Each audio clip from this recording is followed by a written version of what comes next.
guys, we're making pumpkin pie today. I'm going to use a recipe that I found in this book. This is the book on pie by Erin Jean McDowell. This isn't sponsored, by the way. I purchased the book on my own because I'm totally fangirling on her. She is a baker on the Food 52 channel and she's just amazing. She has a recipe for a sugar pumpkin pie. I'm going to veganize it.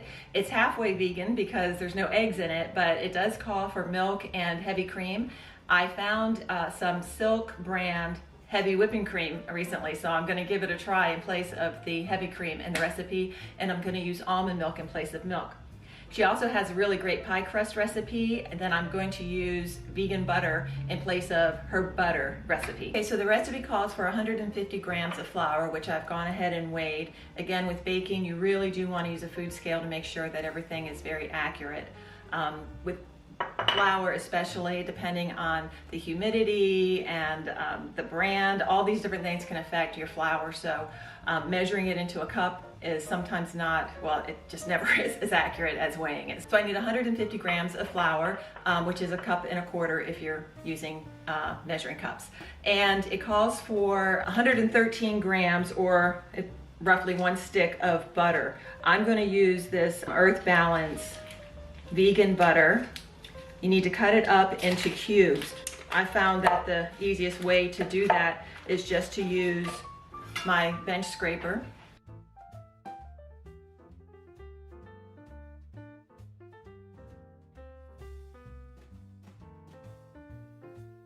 Everything needs to be really, really cold for this to work the best.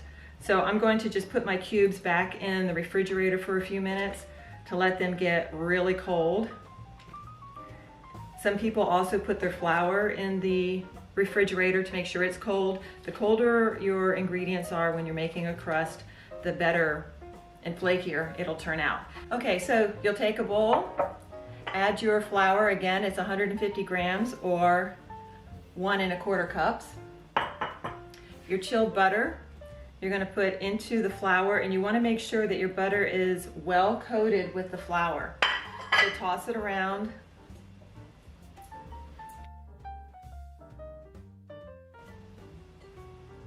Once you have gotten the butter pieces coated with flour, you're going to pick up each piece of butter and kind of squish it in your fingers and flatten it.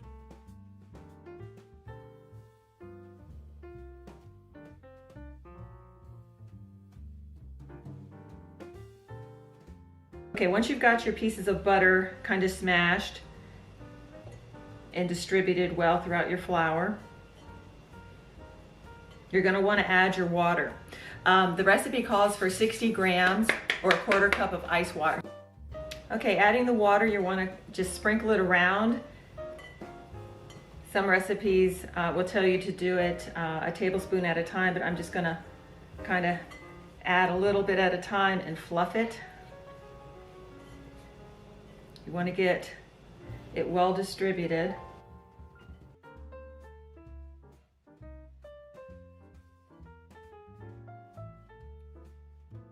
Kind of toss it around.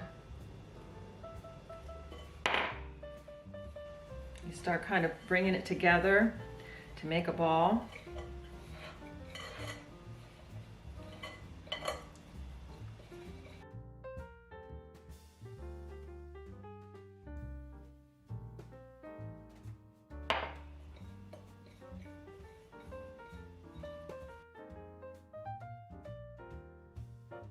Once your dough is gathered into a ball, flatten it into a disc and wrap it in plastic wrap. The dough needs to rest in the refrigerator for 30 minutes to an hour. You do this so the butter doesn't smush and blend into the flour when you roll it. To roll the dough, flour your surface. I'm using a dough mat that I found online. I'll leave a link in the description box for this one. Sprinkle your rolling surface with flour to help keep it from sticking. You'll also want to flour your rolling pin. You can see the butter pieces in the dough. These butter spots will help create a flaky crust. As you roll your dough, it's important to make sure that the butter stays coated with flour or the butter will melt out of the dough as it bakes. As you're rolling the dough, you'll want to rotate it to make sure that it doesn't stick. You can flip it and reshape it with your hands to help it stay in a round shape.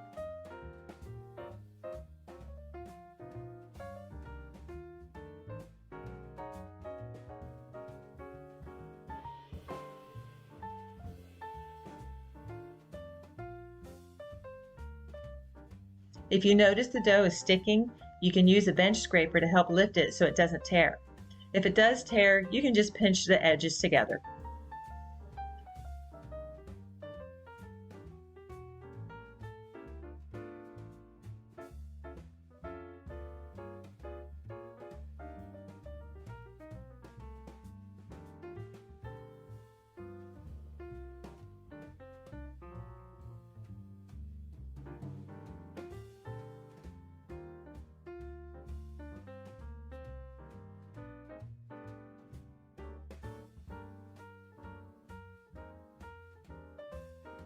You want to roll the dough to at least an inch wider than your plate and about 1/8 of an inch thick. The easiest way to pick up your pie dough is to roll it up with your rolling pin and lay it over the pie plate.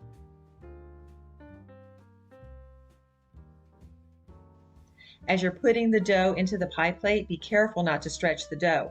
Stretching it can cause the crust to shrink as it bakes. Gently lift the edges of the dough and let it drape into the sides of the plate.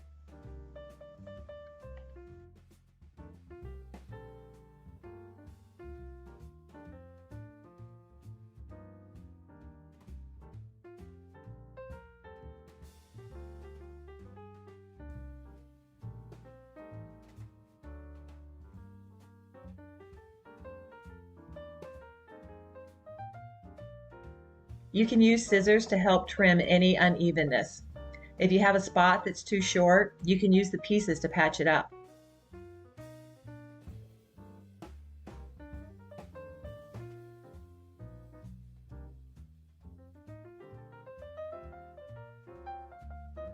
Trim the crust to about 1/2 inch or 1 inch all around.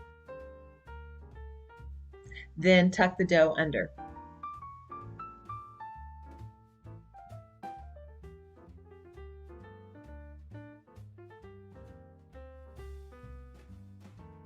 Next, you're going to crimp the dough. I like the pinch and twist method, especially with this pie plate. The dips in the plate make spacing the pinches easy and creates an even crimp all around. For a custard pie, like a pumpkin pie, you want to par bake the crust. Doing this helps prevent a soggy bottom. To help keep your crust from bubbling when you par bake it, you'll need to dock it with a fork. That just means you take the fork and poke it around the bottom and up the sides. When you par bake a pie shell, you'll need to fill it with pie weights to help keep your pie dough from sliding down into the bottom of the pan as it bakes. Line your pie dough with a piece of parchment paper. Next, you'll need to fill the pie shell with pie weights. If you don't have pie weights, you can use rice or dried beans or even sugar. I'm using a 3-pound bag of dried pinto beans. Put the pie dough back into the refrigerator to chill for 15 to 30 minutes. You want to give the butter time to firm up again. Preheat your oven to 425 degrees. Place your pie shell on the lowest rack in your oven. If you have a baking stone, put that in the oven to preheat as well. The baking stone helps the bottom of the crust brown. Bake the pie crust for 15 to 17 minutes. Then carefully remove the pie weights. Don't be tempted to cut the parchment paper into a circle to fit your plate, because the long pointy edges will help you lift the hot beans out of the baked shell. Place the empty shell back into the oven to bake for another 2 to 3 minutes until the shell looks set and is very lightly browned. Then you're going to let it cool completely. Next, you'll make the filling. The ingredients you'll need are pumpkin puree, fine sea salt, all-purpose flour, cane sugar, pumpkin pie spice, and vanilla extract. Erin's recipe calls for heavy whipping cream, but I'm using the Silk brand heavy whipping cream alternative. The recipe also calls for milk, but I'm substituting almond milk. Finally, you'll need dark brown sugar. Into a bowl, add 1/2 cup or 60 grams of flour, 1/2 cup or 99 grams of sugar, 2 teaspoons or 6 grams of pumpkin pie spice, or to taste. I like my pumpkin pie a little bit spicy, so I increase this to 1 tablespoon. Mix this up and add 1/2 cup or 106 grams of dark brown sugar. Stir this well to break up any lumps of sugar.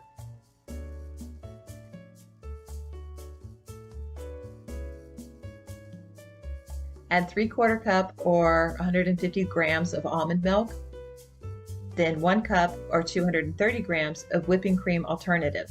If you can't find the Silk Heavy whipping cream, full fat coconut milk could also be used. Just be sure that you stir it well before you measure it. Next, add your pumpkin puree. You'll need 1 cup or 212 grams. This is about half a can. This recipe then can easily be doubled using the other half of the can.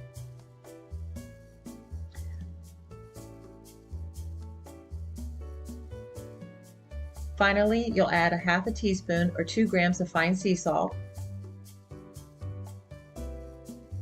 and 1½ teaspoons or 7 grams of vanilla extract.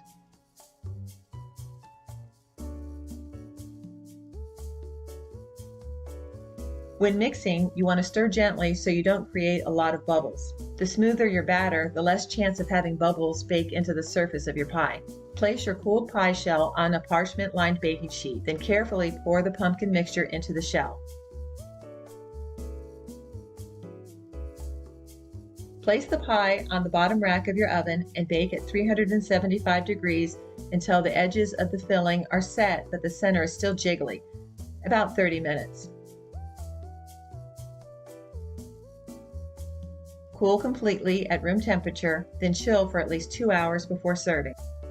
Couldn't wait to try the pie. I was supposed to let it chill in the refrigerator for a little bit to help it set up, but I was dying to give it a try. Crust is just amazing. You gotta try it, guys.